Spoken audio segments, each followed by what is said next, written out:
Welcome to the Midnight Entrepreneur. I'm your host, Easton Bennett, alongside my fellow co-host, Tyler Sinden. We are both entrepreneurs who are learning, growing, and building our own businesses.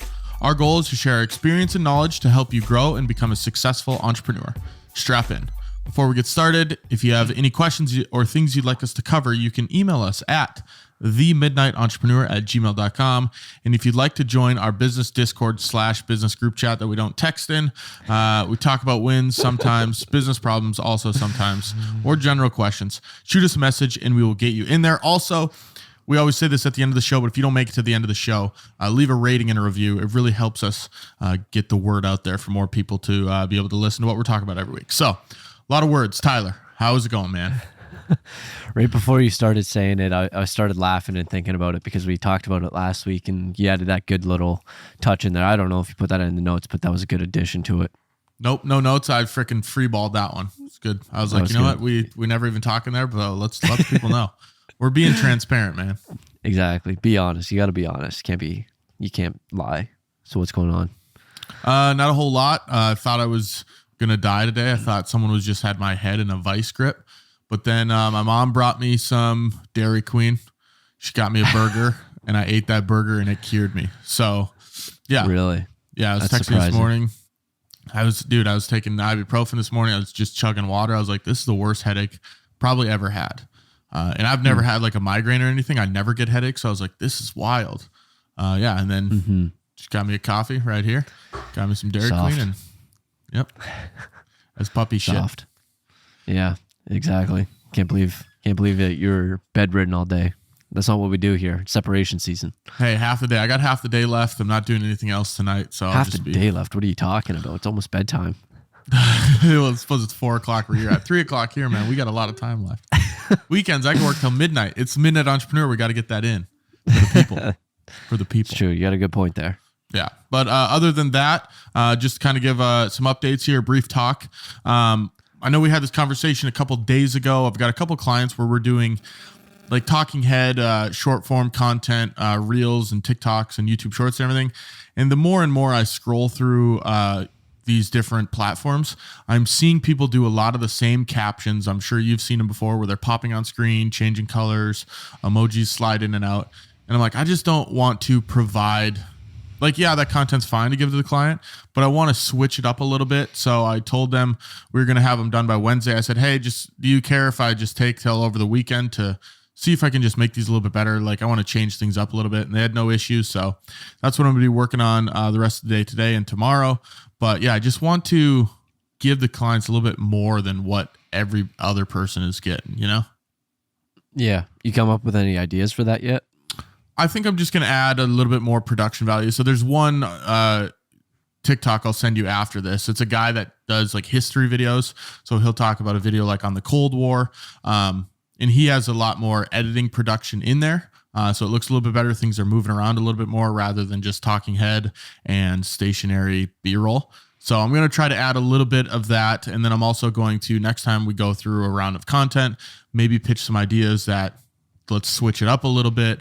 I'm also going to take some of the B-roll footage that we have shot. So basically we took a full day and shot a bunch of different B-roll footage for their clinic just to use as B-roll for these videos. And I'm going to put together some of the trending videos where it's, I'm sure, I mean, you know, the trending videos where it's like XYZ and then it shows a clinic. Just those stupid ones where you can plug in your own videos to pertain to your own business.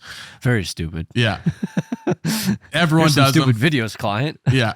But it's, you know, it's trending. People love the trending stuff. So give them some of those and maybe those will be, because the one thing is they were posting everything. Their page was good. And then once we started doing videos, my videos that we're creating are the only ones they post now.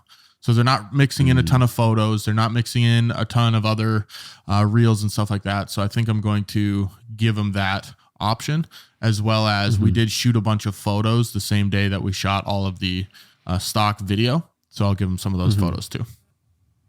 Gotcha. Yeah, it's tough, especially out there, because everyone's doing the same thing. And I remember talking about this a long time ago, how we, or I, or you, or someone, we take a different approach where everyone's just doing a talking head, telling people on the camera what to do. where you got to create a story with it. And it's not really, I think people are more so community based. And I think bringing people along for your journey is what's better. But having businesses, it's a little bit different approach because you're trying to educate and get clients more so, where people that are trying to grow their audience, that's more community based storytelling, going through the process.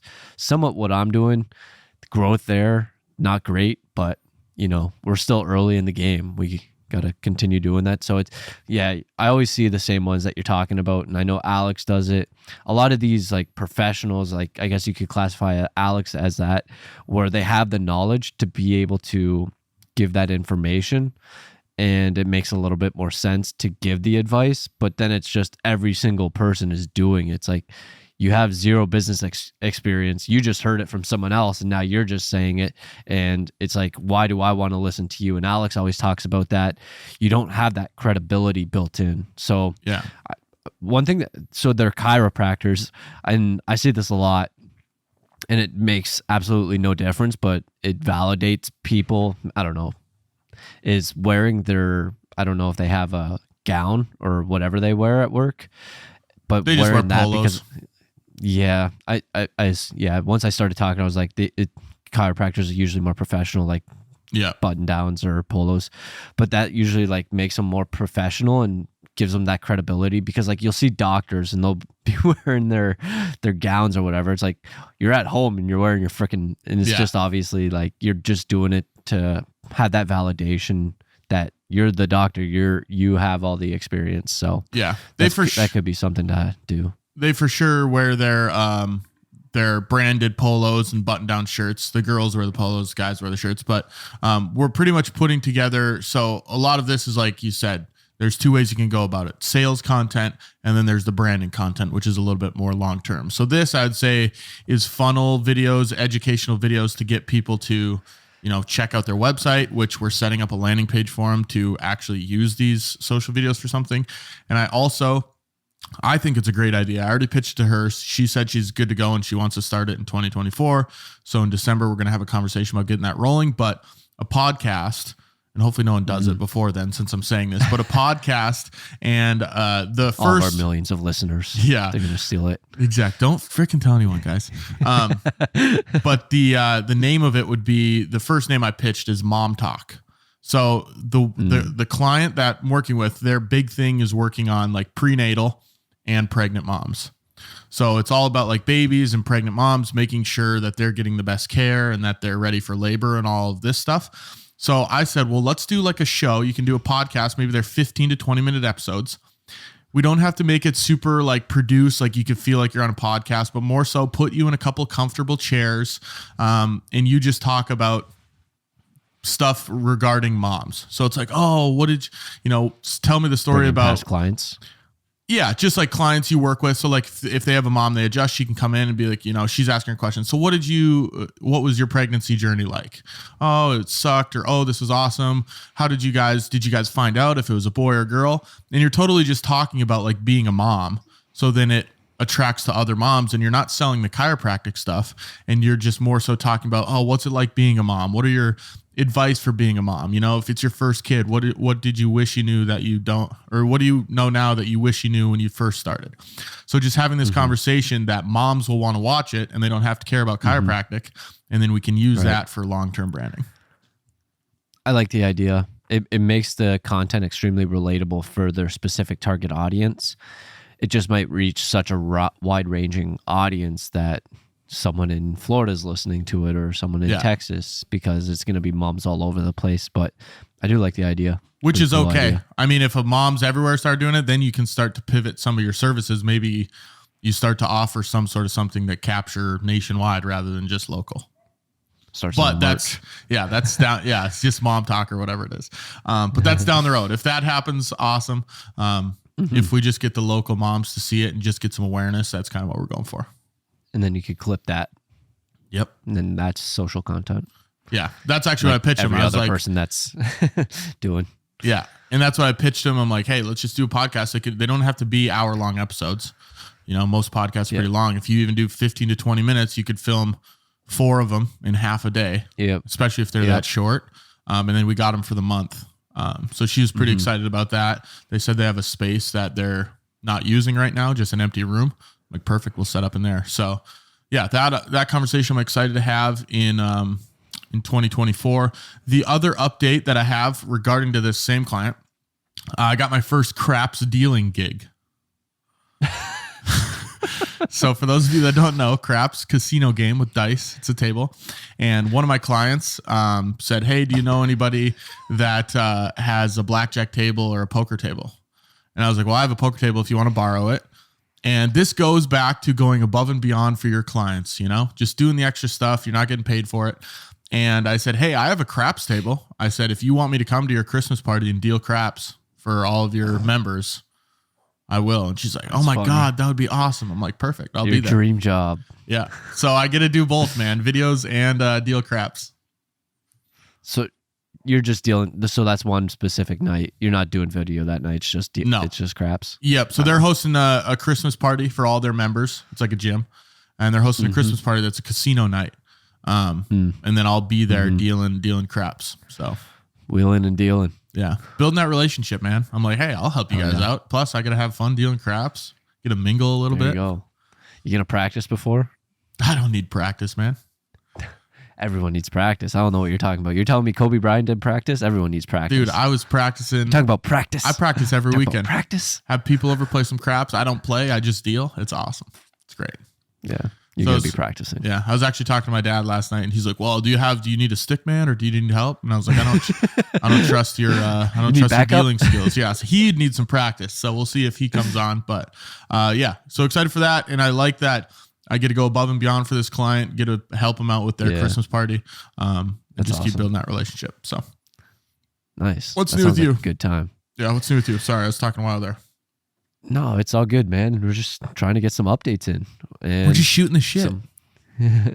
We got your dream gig finally in. And this morning for me, I had the idea. I feel like I've had the idea this past week, but just trying to use AI as much as possible in ChatGPT.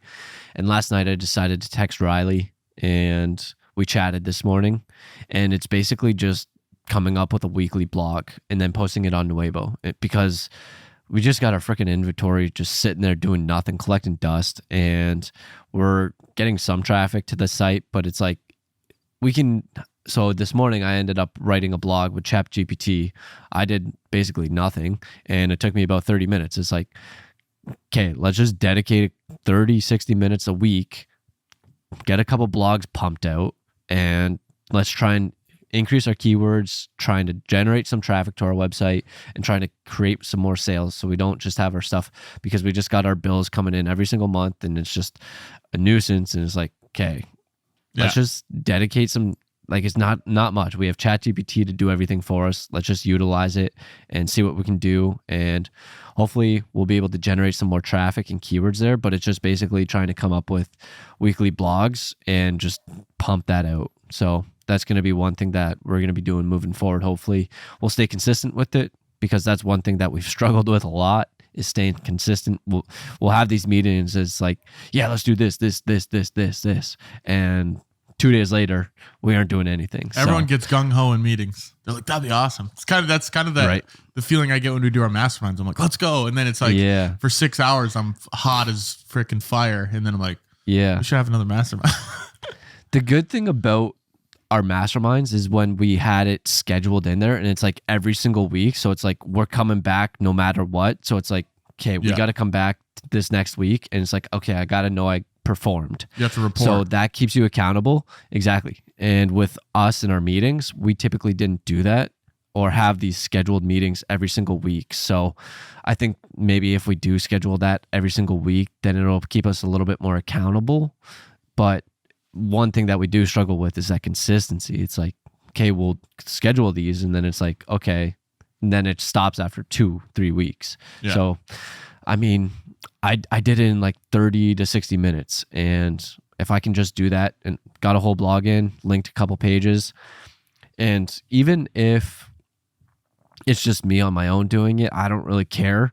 I just want to start pushing crap out, because like freaking boxes back there, freaking boxes at Riley's houses. It's like, and we're donating money to Shopify right now. Yeah. So it's like, let's just try and take some action and get rid of it. Got to crank some sales. Do you think after, if you guys sell out of that inventory, you'll be done from there or what? That's what we were probably talking about. It's like, I was joking around. I was like, yeah, well, worst case scenario, we're going to generate a whole bunch of new keywords, a whole bunch of traffic to our website. We're going to sell the website for multi-million dollars. Obviously a joke, but I think worst case scenario is just, if we do stick with it long enough, we're going to generate more keywords to our website. We're going to have more traffic, and then we can potentially sell it. But at worst case scenario, we generated more traffic to our website. And I think that's the absolute worst case scenario. Best case scenario, we end up selling out. So why not? Actually, best case scenario, we end up selling out and selling Nuevo. Yeah. So that's absolute best case scenario. And it's like, it doesn't take much time. And that's actually one thing that I did want to talk about a little bit, is my time, because a lot of this stuff where I've been getting some clients come in and I've been thinking, how am I going to be able to get all this stuff done? And then all of a sudden I get it done. And then I'm in this phase where it's like, I don't have anything to do. What am I going to do with this free time? So that's kind of currently where I'm at, where like these past 2 days I had off because of Thanksgiving, and it's like, I don't know what to do with with my time, because I'm leading into the next thing that I have to talk about is my website. I'm pretty much done it with Mikey, and I'm just waiting on him right now, because he sent me some stuff and it's extremely confusing for some of the grants that he's awarded, and I could understand one of them, but then the other one, it's like a freaking research paper, and I was like, man, I don't feel like just depicting this whole thing, and it doesn't really say who you donated to, what the grant was, whatever it was. It just seems like a research paper. So he just kind of reached out to me, and I was like, I said something, and then he's like, yeah, it might be best if we just go on a phone call or Zoom and talk it over a little bit. But I'm pretty much done his website now, and that's basically where I'm at. I don't really have much of that stuff going on now. It's like, I don't know what to do at this time. So if I have these breaks and lapses in time, go and make some more blogs, go and build out some more stuff on Nuevo's website. So I think that's going to be something like a fallback, and just kind of try and add it to the priority list a little bit. Yeah. I mean, it's always good to work on the business when you do have that free time, but it's good to have like a little checklist, like, oh, here's some things that I need to do. Yeah, that was actually one thing that I did this morning, and it like reinvigorated me, especially with Nuevo. I was going through Asana and just adding the client folders, because so I have Asana, personal, clients, and I basically spend all my time in personal, because I got my short form content, my YouTube, and that's basically where I spend all my time in there. So I ended up going through and creating more client stuff, and I put the website, and I put the other one that I can talk about. The buddy I met in Tampa, he got this client, so we're running Google ads for them now. So I added them in there, and then I also added Nuevo in there. So that kind of reinvigorated me, because I was going through everything. I was like going through the Shopify, I was going through the website, I was doing all this stuff, and I was like, oh, maybe I should get back into this, because it was kind of a fun time, kind of a fun process. But even though it sucked and we didn't do as good as we thought, it was a good. It's a learning curve. I don't know. Good run. It was a good run. It's a good run. We did tried what we could. Giving her all she's got, Captain. Yeah, pretty much. Good. Yeah, I got one more update, but I think I'm just going to skip it. I'll maybe talk about that next week when I'll have a little bit more information. Tyler, you got anything else to update us on before we get into this week's news story? No, that's pretty much it. All right. So we'll throw it. I'm actually going to throw it over to you for the news story, because you have sourced it, and I am actually in the dark here. Yeah, I asked you before. You gave one guess, and I said no, so I kind of spoiled it. But I'll ask you again and see if you have any other guesses. So this article I found is, you'll never guess how Snapchat made most of its money in the third quarter. Do you have another guess? The first guess that you said was through advertising. Do you have a second guess? I'm going to say Snapchat Plus. Is that a thing? Yeah, you can pay like $3 a month to. There's a couple features. One, you can like choose who's on your best friends list. And then another one you can see MySpace.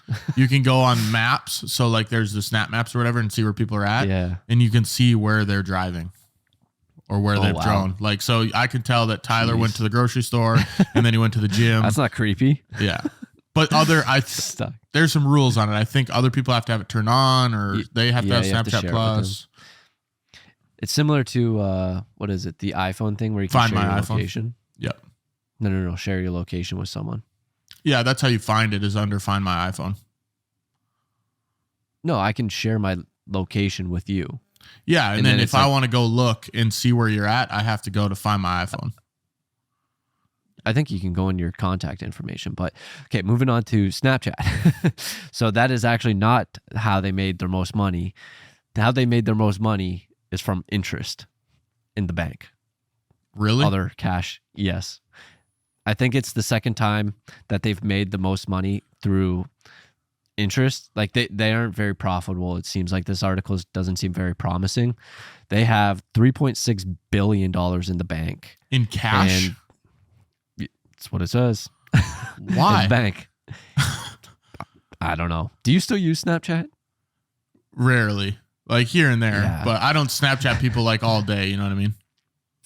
The only time I use Snapchat is when they send me a snap and I have the notification there. Yeah. And it's like, basically they're just doing that to get me on their platform. But yeah, they have 3.6 billion in the bank and they manage something about 1.2% on its cash for the quarter, which equated to about $43 million in previous quarter. Yeah. So that's where they're earning most of their money. I knew they weren't very profitable. I did know that. But yeah, that's crazy interest. I wonder, they got 1.2%, you said? Yeah, it also talks a lot about EBITDA, and I'm not very savvy with accounting, so I'm not sure if that talks about if that is why it is, or like why that makes the most money, because it's like earnings before, I don't know, Interest, taxes, deductions, amortization. So if it's just saying like maybe advertising does make the most money, but with all that interest, whatever, blah, blah, blah, accounting terminology, it lowers the amount that advertising actually makes. But yeah, so 43 million in the third quarter. That's so if you have about $3.6 billion in the bank account, you'll be making $43 million per quarter. Yeah. You wouldn't even need to do anything with that money. If I had that money, I'd just let it sit there and then just live off the 44 million. You can live off less than that. Yeah, don't Give mind me $1 the million, I'll be satisfied. Yeah, don't live off the 3.6 billion you already have. Just live off the 44 you're making. Yeah. That's interesting. Yeah. All right. So let's move into this week's topic. We're going to be talking, just kind of ironic, we're going to be talking about profit margins today. We're not really going to. That's why I thought it was a decent one. Yeah. Good little segue. We're not going to be diving into like full-blown accounting profit margins and financial stuff. But we just want to spread some awareness on that you should be, if you have a business, be thinking about profit margins.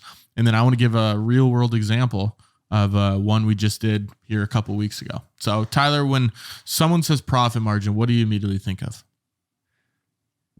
Profit. What you make after expenses.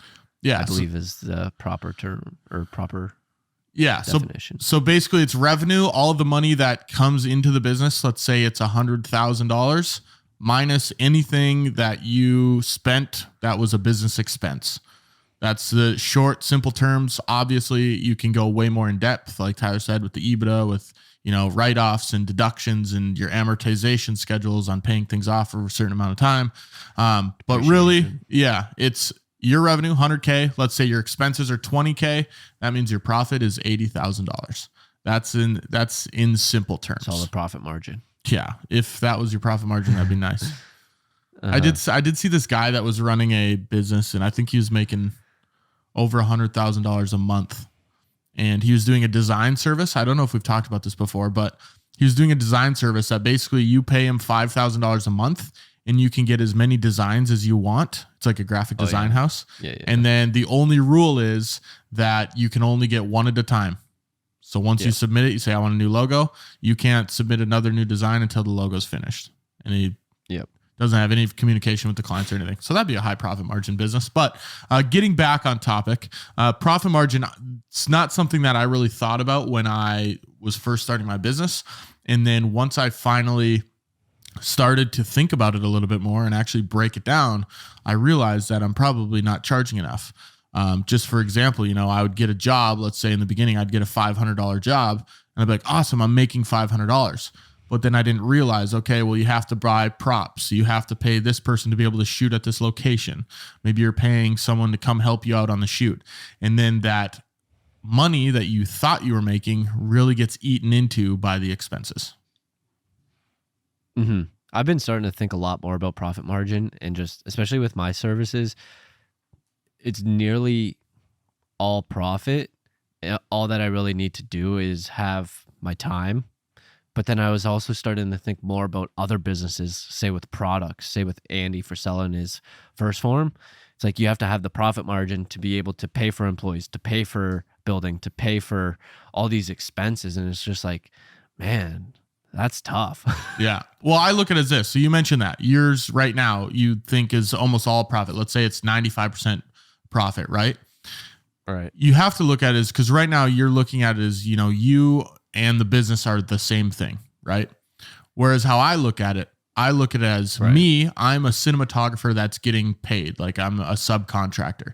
And then the business is a totally different entity. So I'll just go into this breakdown here since that's the next thing anyways, and then I can kind of explain it a little bit. But Okay. the whole goal of this is to see what kind of profit the business can make. So for example, this job we shot, I'm not going to say the client or anything, but it's $4,700, okay, for a 1-day shoot. Okay. The first crew member that came on set, there's 4 people on set, $450. The other crew member, $465 for the day. Third one, $210. And then the fourth crew member, $1,200, which was me, right? So I didn't pay myself. I didn't write myself a check. But if I was to hire another cinematographer or another videographer, let's say I paid him $1,200. So the business is paying that $1,200 just like it would if it was to hire anybody else, but it's me, technically the business owner. So that comes out to $2,325. So that's already eating into the $4,700 total. Next expenses we had $140. We shot in a hotel room, so we had to rent that hotel for one night. We shot at another location that we just paid them $50 an hour, shot there for 2 hours. So $100. And then there's about $100 in miscellaneous props that we needed for the different scenes. So that comes out to $340. Again, eating into that $4,700 total revenue. Then we go and do an editor.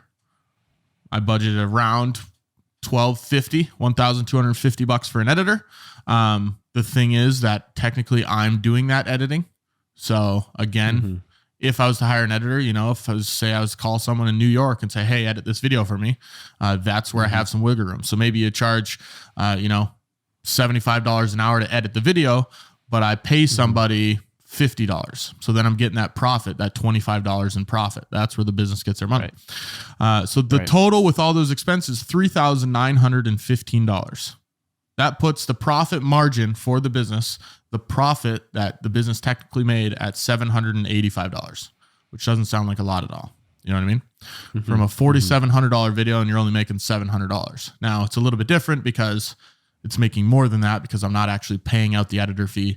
I'm not paying out the cinematographer fee. So there's an extra, $2,500. But when you go into business, like if I grow one day and I have to then hire one of these people, that's when I'm really have to take a deep dive into the margins. It's like, okay, I might not charge $1,200 a flat fee because that's what the videographer is charging me. I might charge $2,000. So then I can clear that $800. So before, when I first started my business, I was never thinking about any of this stuff. And I'm like, well, it feels like I'm making money, but I'm not really getting anywhere. Whereas now that I actually break it down like this, I feel like, okay, this is where all the money's going. So you have a better idea of it. And after kind of doing this whole breakdown here just for the episode, I think it'd be good to do like a review after every client. Like sit down, go through the budget, see where you made money, see where you probably should have charged more or what adjustments you could have made. How do you budget all this stuff? So do you come up with the number first and then it's like, or do the crew members tell you what their day rates are? How do you figure all this stuff out and add it into there to get to the total revenue? Do you work I'm assuming you work backwards. Yeah. So I work backwards. It also, if you're lucky, it always starts with the client's budget, right? So let's say their budget was $5,000. Okay. So then out of the $5,000, now I know, okay, what can we do? Right away, I'm thinking a 1-day shoot. Anything longer than that, we're going to have to pay the crew for multiple days.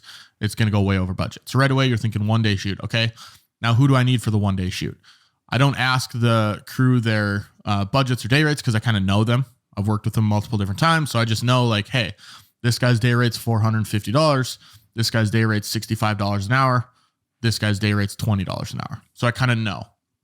And the nice part about it is if you charge the client for a full day, and then these people are charging me, the business, hourly, if you get done quicker than you charge a full day for. So let's say you charge a client for a full day, which might be 10 hours.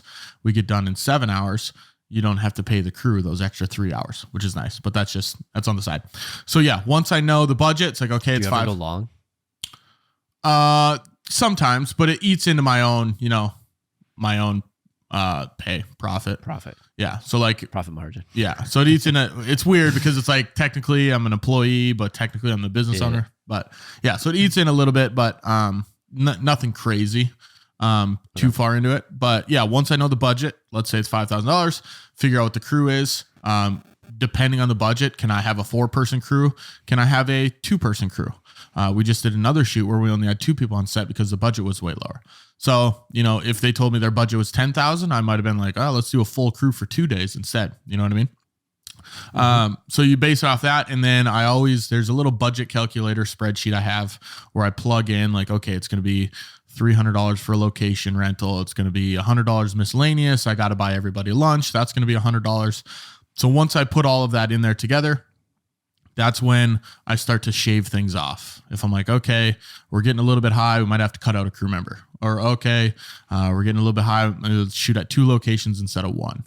So that's kind of how and I always try to keep a 15% profit margin on like every job.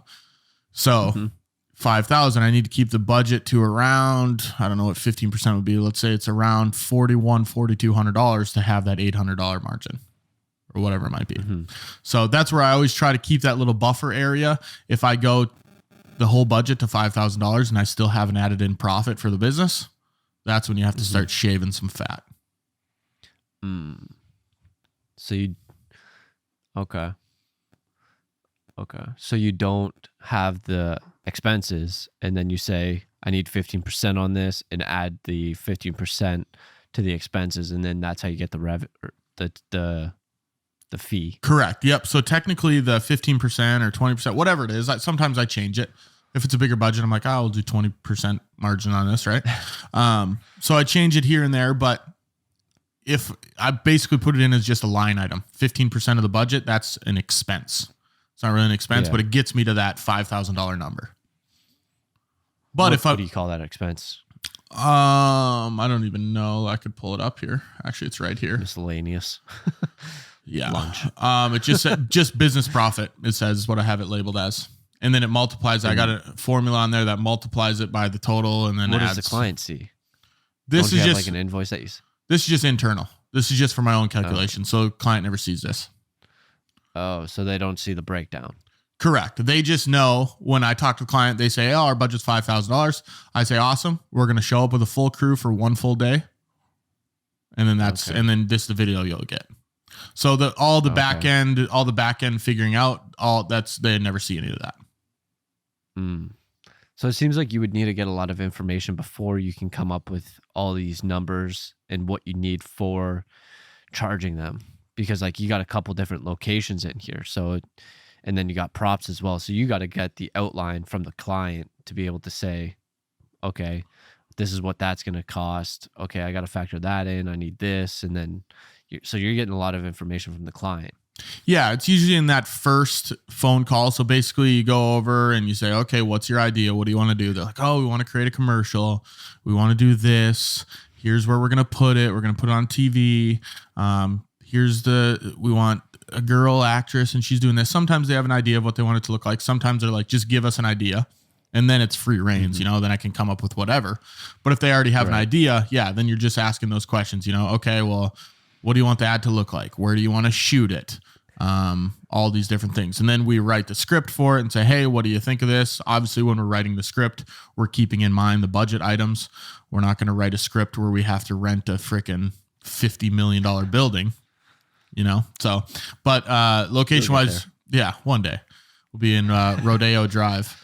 But yeah, I mean, there's times when it's like, okay, well, we have to shoot a couple locations. We can pay $250 for a couple locations, like a hotel room and a house and then whatever. Like that's not eating into the budget huge, and we budget for that. But if they're like, hey, we want to shoot at, the high school, it's like, I don't even know if we can do that.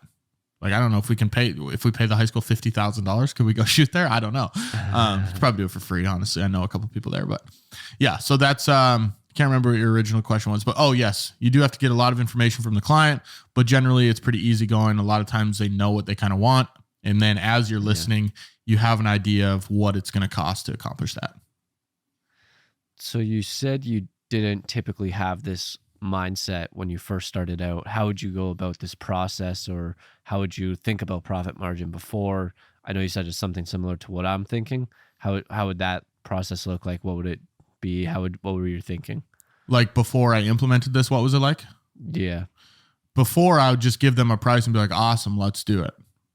And then I would spend whatever and I wouldn't look, if let's say it was a $500 job and then I was like, awesome. I'm like, oh, also we should get like these props and it'd be cool if we shot at this person's house. So then unknowingly I'm spending all this money and I'm renting these locations doing it. And then I get the check and I'm like, why is my bank account, like it's still struggling. You know what I mean? Yeah. It's like, well, you didn't account for any of that stuff. But if you knew going into it, hey, $500 job, okay, well, it might be a $750 job now because I got to spend $50 in supplies and we got to rent 2 locations.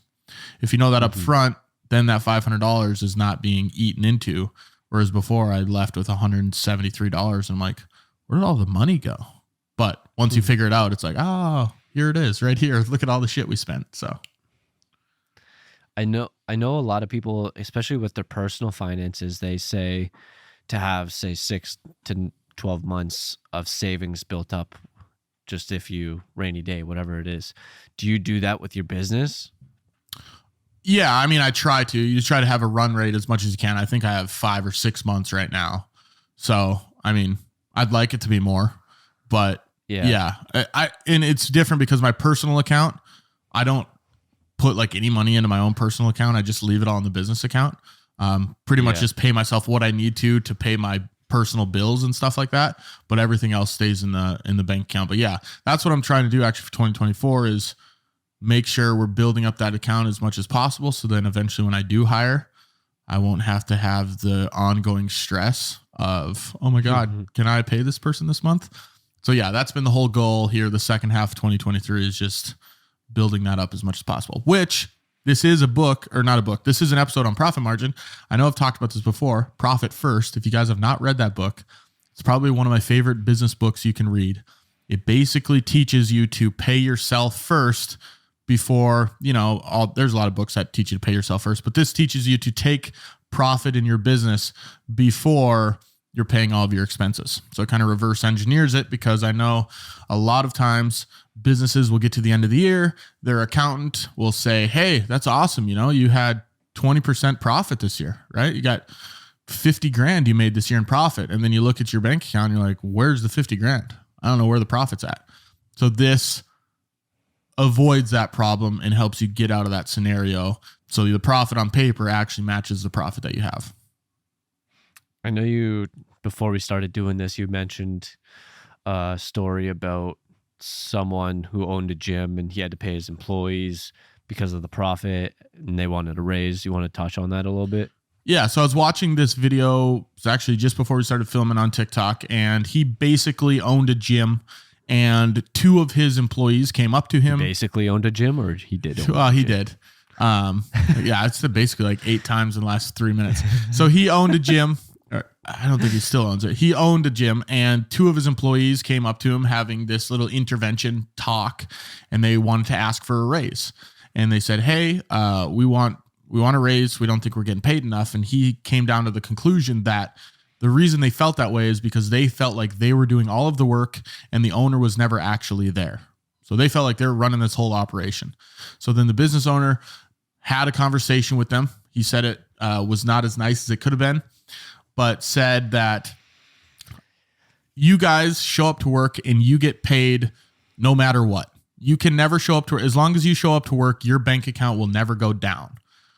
On the flip side, if you look at the business owner, his bank account has a chance to go down, right? If the gym doesn't have a good month, you're now paying all of your expenses out of your own pocket, or the business goes under, right? So if you have, let's say, $20,000 in expenses, you got 3 employees, and you got to pay for rent at your space.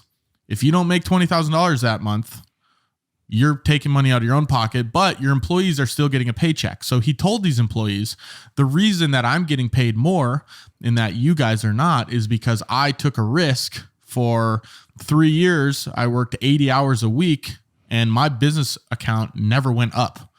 He said, I would just be happy that my account didn't go down. If it just stayed the same, I would be happy that it didn't go down.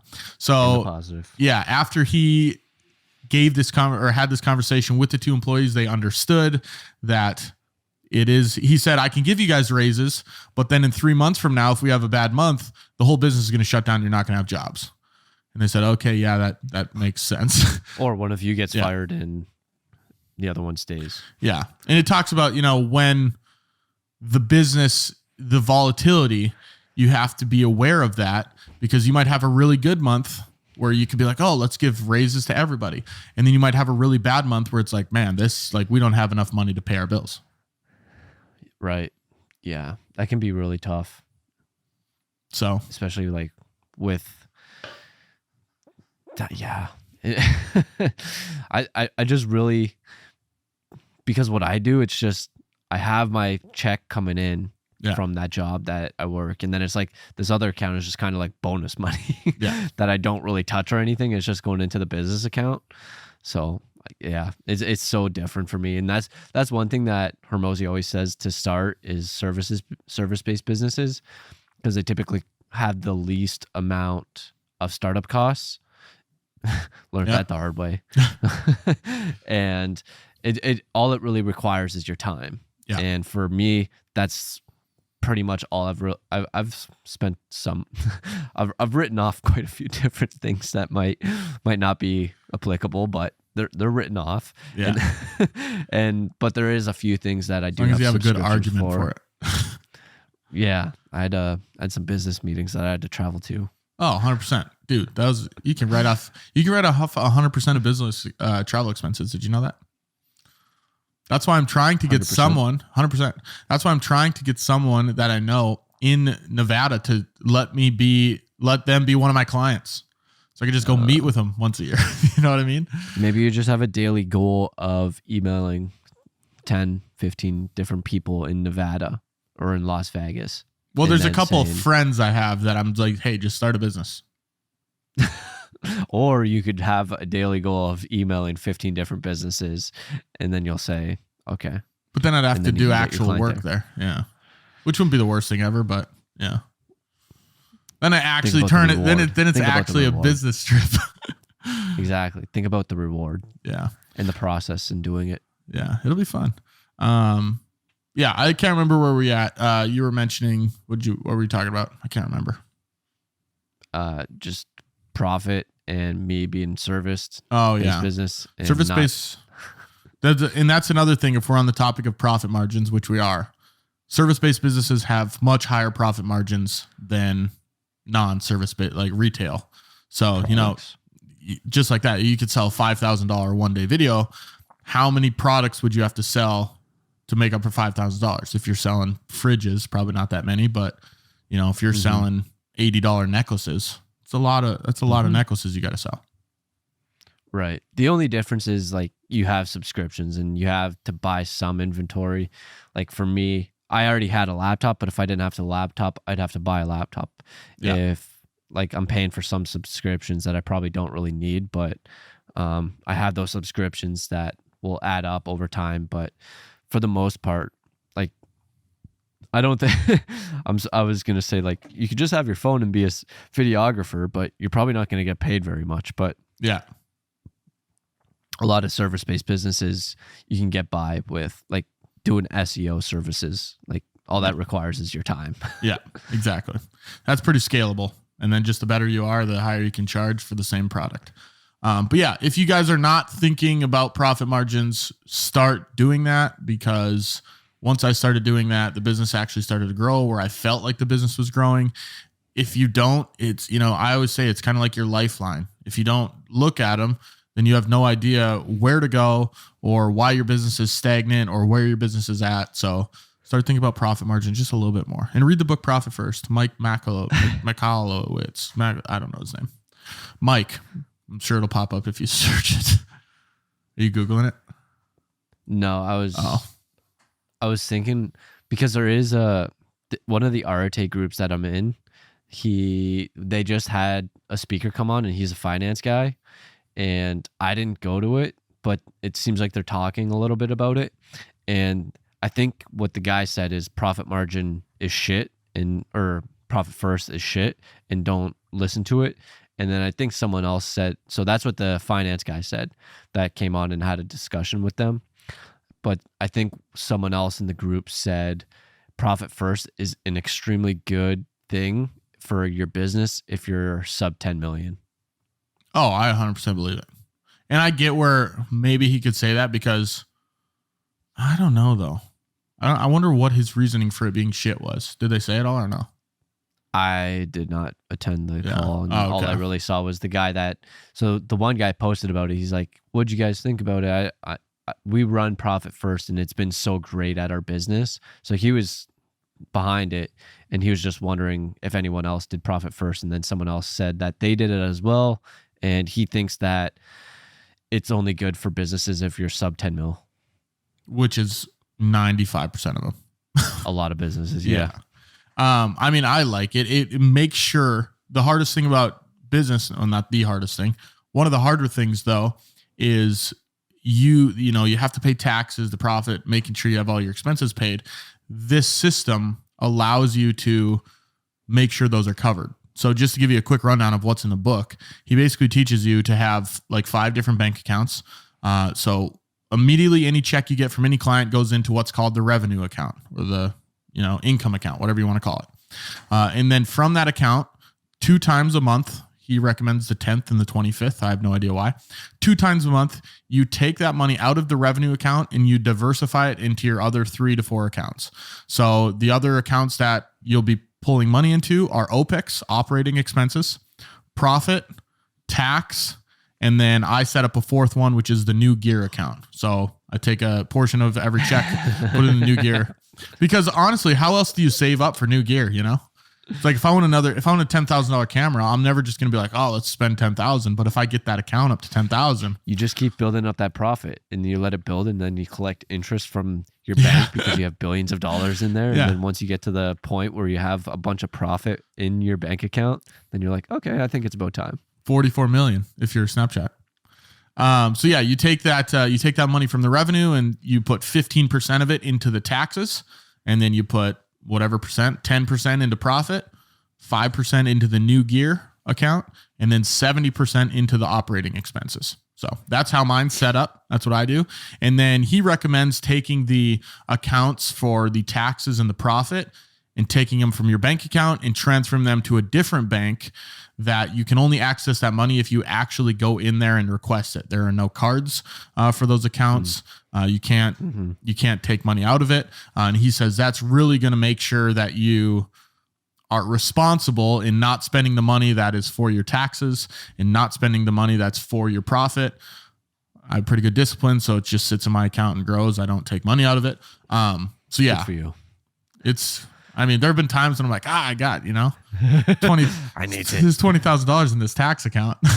Might as well just, but he says, you can leave it. And the nice part about the tax account, you can leave it in there at the end of the year, you might not owe that much.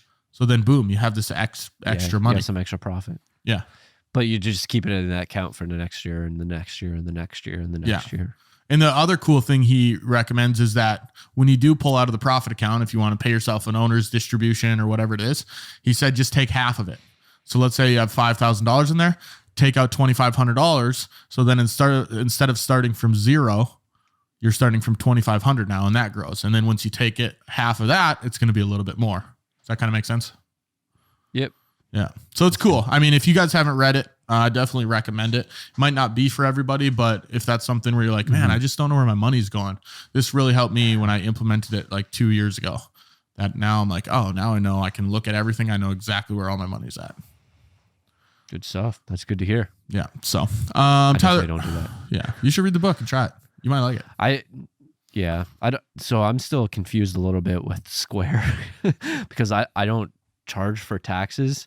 It's just $500 flat fee. Yeah. And so I'm not really sure how everything's going to work out at the end of the year, but I'll For a new frame? an accountant figure that out. Yeah. Yeah. So you're going to, you're going to need a percentage of your, let's say you made $10,000 in new frame, right? I would say a percentage. Right now I'm saving like 15% the way my business is set up. 15% of that I assume I'll have to pay. Which would be what? Is it the tax bracket?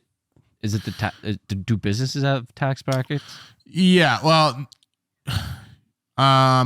no. So there's I don't know what it is in Canada, but there's a certain percentage you pay on your business profit, but it's attached to your personal. So you might make $10,000 and owe 15%, but that's before any of your write-offs, right? So you might have a bunch of write-offs that get it down to $250. We're gonna go on a round trip to clear up so we didn't break Exactly. even. Well, that's why Grant Cardone, I don't know if you've seen that video, but he had like a $40 million tax bill at the end of the year, and he sent this jet company $40 million and said, find me a jet. Or at first he called him, he's like, hey, I need to buy a jet before the end of the year, so then he can pay for the jet instead of paying the money to the government. And they're like, well, we can't do that. And he's like, why can't you? They're like, well, that's 2 weeks. We can't get you a jet. And then he hung up the phone, wired him $40 million. And then they called back and they're like, hey, we'll figure something out, because it's hard to just get wired $40 million and then say we can't do it. And he ended up getting a jet. So yeah, I mean, there's definitely ways. Good for him. Yeah. To avoid some taxes. Yeah. Like the nice part about like my van, every year I have it for the duration of the loan, which is, I want to say 4 or 5 years. I can write off it's 4 years. I can write off $4,000 a year. So if at the end of the year, my business, I owe $10,000 in taxes, boom, knock off $4,000. Now I owe $6,000 just because owning my van. It's nice. That's nice. Nice. So, Tyler, anything else, or should we go into this week's business idea? I'd like to go into this business idea and see what you got cooked up. Perfect. So Casino Crew is the new business. It pertains to earlier in the episode when I was talking about being a traveling craps crew. And I'm thinking, how could you avoid the law and have an underground illegal craps game, but it looks legal? So what I'm thinking is, what if any client pays you for your services, right? So let's say Casino Crew, Tyler pays Casino Crew $5,000 to come to his birthday party and play craps. We're not taking any money from the players. It's not a real craps game. It is. But we take that $5,000 that you pay us, and then we're the house for $5,000. People can actually win this money. So the worst case scenario, we do the job for free because all the players win. They win the money, right? Best case scenario, we make money. We make, whatever. But you then would have to have people that wanted to buy in for cash, which you can't do. So you'd have to have a workaround for that. And then you would have to pay people out. So let's say Tyler bought in for 200 and you left with 1,000. How would I legally get you that $1,000 for playing fake craps at a birthday party? Yeah, my mind was spinning on how to make this work, because I was like, why don't they just pay you and then you'll just be the dealer? But then it's like, okay, where does the money go to the house then? Because does it just go back to the people? And it's just, but I think, yeah, I don't know. Or you could just have them pay you and then you collect that money as profit revenue. And then you go there, you're the crap dealer, and then you facilitate it for them. Yep. But then I run into the issue of like what you do when they pay you to buy in. Which that's like the illegal part. How do we get around that? Yeah. But I'm thinking, what if you did, Donations. It's a donation. We could do this into like a 50-50 type deal. Okay. So like I'm I was saying they just tip you. that'd be good too. I'm not paying you, I'm tipping you this. Yeah. I wonder how you do it if they won though. How would I get the money to them? How do I legally pay? Maybe I give the client a refund and then they give these people bonuses. It's only a work party. Well, maybe it depends on how high roller they are. And then, so if they're like big ballers that are going to be spending like $50,000, then you charge say $500,000 and that's what you bring. And that's your house money. And then that $500,000, everyone's buying in, say for 50, 25K, whatever it is. So now you got that house money and they're buying in for this crap ton of money. And then whatever you have left at the end of the night, that's what you get to keep or whatever. I don't know. And then whatever they get to keep. What if there was a cover charge? Or they could just go to a casino. Yeah, but what if you live in Minot, North Dakota, there's no casinos and you don't want to drive? That's fair. I'm saying, what if you're at a party, because bars do cover charges. What if to get into this party, which is a casino themed party, you have to pay a $300 cover charge? You get into the party for $300 and then every person that comes up to the table, I know you're in for $300. You have $300 worth to play of fake money. Well, maybe you just have $3.6 billion sitting in your bank account and you're collecting interest on that. Yep. And then you just use that. And then some nights you might lose, some nights you'll win. Yeah. Sometimes you hit a good one. Sometimes you hit a bad one. And I think over time you're going to win because the odds are always stacked against the people playing. Yeah. The house always wins. So yeah, I'm workshopping this still. I think it's be fun. You can brainstorm it on your craps night. Yeah, I'm going to ask the people when I'm at that Christmas party, hey, how do you think we could do this legally? Like, how can I take money from you? So it's a good talking point. Yeah. All right. That's all I got for the casino crew. Tyler, anything else before we wrap this puppy up? That is about all for me. Sweet. That's episode 64 of The Midnight Entrepreneur. If you have any questions you'd like us to cover or answer, you can email us again at themidnightentrepreneur@gmail.com. And if you found value in this content or found this entertaining, share this with a friend or post it on your story. And if you really, really, really enjoyed the show and you love us, we'd love a rating and a review wherever you're listening. We'll talk to you guys next week for another episode of The Midnight Entrepreneur. A business without a path to profit isn't a business. It's a hobby. Jason Fried.